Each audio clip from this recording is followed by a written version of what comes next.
সবকিছু ঠিক থাকলে আগামী ২৯শে জুলাই সার্জিও গোর বাংলাদেশ সফরে আসছেন।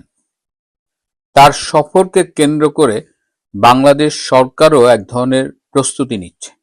আজকে প্রধানত তার সফরকে কেন্দ্র করেই আলোচনা করব। এর সাথে আরো দুই একটি বিষয় রয়েছে, শেষ পর্যন্ত সাথে থাকবে। কদিন আগে আমি বলেছিলাম যে বিদেশ সফর সংক্ষিপ্ত করে নির্ধারিত সময়ের আগেই বাংলাদেশে ফিরবেন বাংলাদেশের পররাষ্ট্রমন্ত্রী ডক্টর খলিলুর রহমান। তিনি আজকে খুব ভোরে মানে কাল রাত ১২টার পরে তিনি ফিরে এসেছেন এবং ফিরে এসেই তিনি ব্যস্ত হয়ে পড়েছেন।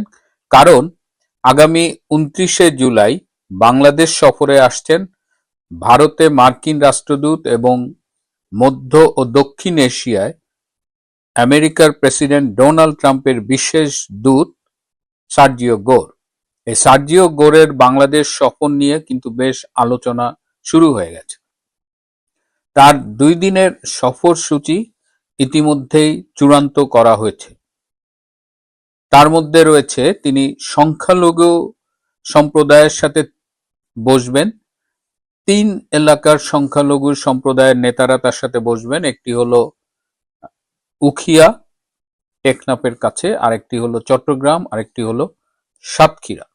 তিনি প্রধান ৩টি রাজনৈতিক দলের সাথে বৈঠক করবেন। তিনি আওয়ামী লীগের প্রতিনিধি দলের সাথে বৈঠক করবেন, বিএনপির প্রতিনিধি দলের সাথে বৈঠক করবেন এবং জামাত এনসিপি তাদের একসাথে করে তাদের সাথে বৈঠক করবেন। নিঃসন্দেহে বাংলাদেশে একটি ইনক্লুসিভ পলিটিক্যাল এনভায়রনমেন্ট নিয়ে তিনি কথা বলবেন। আওয়ামী লীগের কার্যক্রমের উপরে নিষেধাজ্ঞা এটি তুলে নেওয়া, বাংলাদেশে গণতান্ত্রিক চর্চা, এই বিষয়গুলো নিয়ে তিনি কথা বলবেন। আওয়ামী লীগের প্রতিনিধি দল তার সাথে সরাসরি নাকি ভার্চুয়ালি মিট করবে এ বিষয়টি এখনো ফাইনাল করা হয়নি। এছাড়া তিনি বাংলাদেশ ব্যাংকের একজন এক্স গভর্নর, একজন প্রাক্তন অথবা বর্তমান বিচারপতি এবং একজন শিক্ষাবিদের সাথে বসবেন। সুশীল সমাজের সাথে তিনি বসবেন। ৩ জন প্রতিনিধির সাথে তিনি বসবেন। তিনি ৫ জন সাংবাদিক প্রতিনিধির সাথে বসবেন। এই সাংবাদিকদের মধ্যে রয়েছেন হত্যা মামলার আসামিরা। ২ দিন তিনি খুব কর্মব্যস্ত সময় কাটাবেন। যদি সব মিটিংগুলো কভার না করতে পারে তাহলে হয়তো তার সফর কয়েক ঘন্টা বাড়তে পারে। এই সফরের খুব গুরুত্বপূর্ণ কিছু বিষয় রয়েছে। এটি একটি স্রেফ কূটনৈতিক সফর নয়, বরং তারেক রহমানের জন্য হয়তো খুব কঠিন কিছু বার্তা নিয়ে আসবেন। ইতিমধ্যেই আমাদের প্রধানমন্ত্রী তারেক রহমান তার বিভিন্ন কার্ড ভিত্তিক কর্মসূচির জন্য কার্ড বাবা উপাধি পেয়েছেন, অনেকেই রসিকতা করে বলেন। তো এবার সার্জিও গোর আমাদের কার্ড বাবা প্রধানমন্ত্রীর জন্য কি কার্ড নিয়ে আসছে। তার এক পকেটে শুনেছি হলুদ কার্ড থাকবে, আর এক পকেটে নাকি লাল কার্ড থাকবে। বাংলাদেশ সরকার বিশেষ করে তারেক রহমান ক্ষমতায় যাবার পরে পররাষ্ট্র নীতিতে এমন কিছু পদক্ষেপ নিয়েছেন যা আমেরিকাকে ক্ষুব্ধ করেছে। তার মধ্যে একটি হলো সম্প্রতি জুন মাসে যে তারেক রহমান চীন সফরে গিয়েছিলেন এবং চীনের সাথে যে মেমোরেন্ডাম অফ আন্ডারস্ট্যান্ডিং গুলো স্বাক্ষর করে এসেছেন, যে প্রতিশ্রুতি দিয়ে এসেছেন, তা আমেরিকাকে ক্ষুব্ধ করেছে। আমেরিকা চায় বাংলাদেশ চায়নার সাথে প্রদত্ত এই প্রতিশ্রুতি, এই সমঝোতা স্মারক, এগুলো সব বাতিল করে দিই। এই যে বিআরআই যে করেছে, চায়না মিয়ানমার হয়ে বাংলাদেশের যে করিডোর দেবে, এটি করা যাবে না। আরো যে মোংলা পোর্টে চীন কাজ করবে, চীনকে অর্থনৈতিক অঞ্চল দেবে, এই সব কিছুতেই আমেরিকার একটি বিশাল না। আমেরিকা অনেকটা বলা যায় যে বেশ ধমকের সুরেই এই সফরে কথা বলবে এবং চীনের সাথে এই দহরম মহরম বাদ দিতে হবে। এবং আমেরিকা মনে করে যেহেতু এই বাংলাদেশের রেজিম চেঞ্জে তাদের একটা ভূমিকা রয়েছে এবং বর্তমান সরকার ক্ষমতায় আসার পেছনেও তাদের ব্লেসিংস রয়েছে, সুতরাং তাদের কথা শুনতে হবে। যদি তাদের কথা না শোনা হয় তাহলে হলুদ কিংবা লাল কার্ড প্রদর্শিত হতে পারে।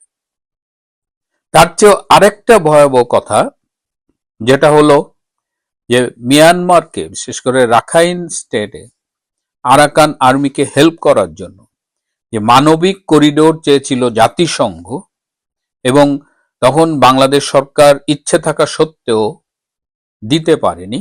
ইউনূসের না দিতে পারার কারণ, তখন সেনাবাহিনী বেঁকে বসেছিল এবং আমাদের সেনা প্রধান বলেছিল নো ব্লাডি করিডোর।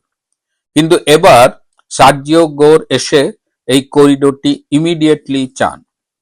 আপনারা জানেন যে এই বাংলাদেশ মিয়ানমার সীমান্তে আরাকান আর্মি কিন্তু ব্যাপক মার খাচ্ছে।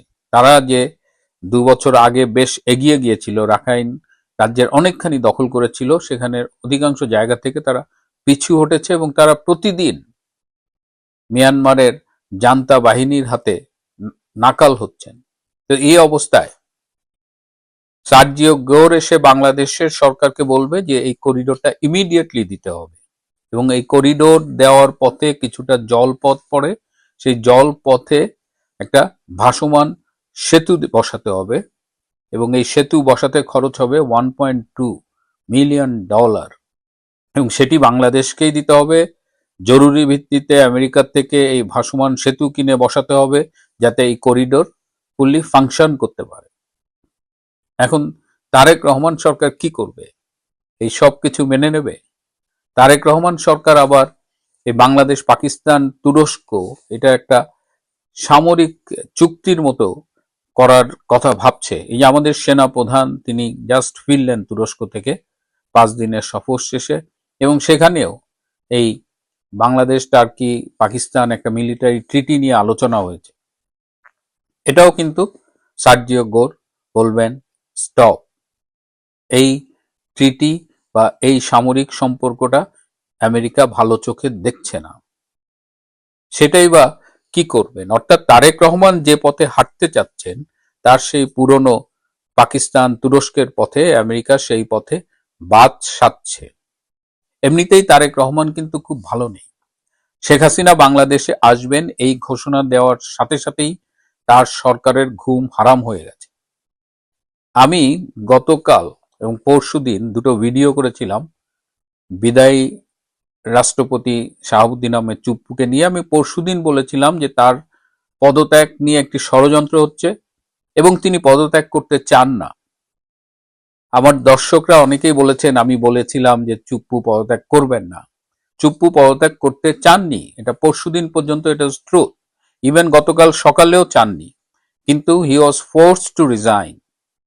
তো অনেকেই খুব নেতিবাচক মন্তব্য করেছেন। আমার নিয়মিত দর্শকরা হয়তো ভাবছেন যে আমি ভুল বলেছি।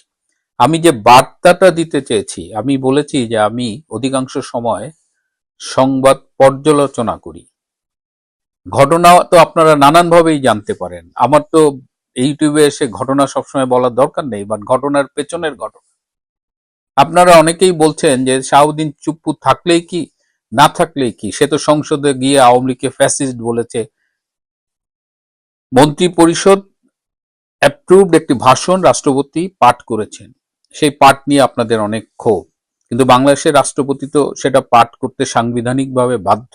আপনি হয়তো বলবেন না, তিনি না বললেই পারতেন, আমি সেই বিতর্কে যাব না।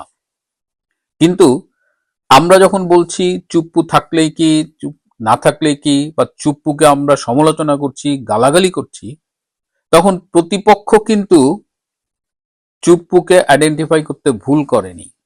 চুপ্পু যদি তাদেরই লোক হবে, তাহলে শেখ হাসিনা দেশে আসবেন এটা শোনার সাথে সাথে চুপ্পুকে কেন চলে যেতে হচ্ছে? আমরা চুপ্পুকে যেভাবেই মূল্যায়ন করি, বিএনপি সরকার এই ভুলটা করেনি। তারা একটা পথের কাঁটা সরিয়ে রাখলো। এই বিষয়টা নিয়ে একটু গভীরভাবে আমি আমার দর্শকদের ভাবার জন্য অনুরোধ করব। তিনি পদত্যাগ করেছেন, তিনি প্রচন্ড চাপের মুখে ছিলেন। এটা বিএনপির রাজনীতি।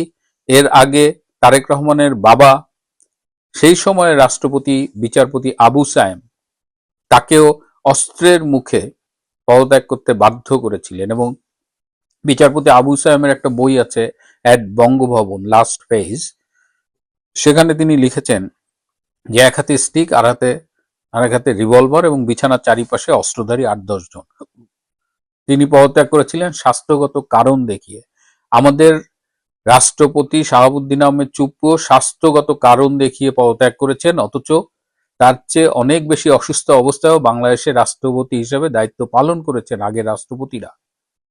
সুতরাং শেখ হাসিনা ফিরবেন এবং তখন যদি রাষ্ট্রপতি পদে শেখ হাসিনার কেউ থাকেন, তাকে তো আস্থায় নিতে পারেননি Tarique Rahman. So you are forced to resign. ইচ্ছের বিরুদ্ধে তিনি পদত্যাগপত্রে সই করেছেন। সুতরাং আমার পর্যালোচনাটা ছিল ওই অ্যাঙ্গেলে। আশা করি আপনারা বুঝতে পারবেন।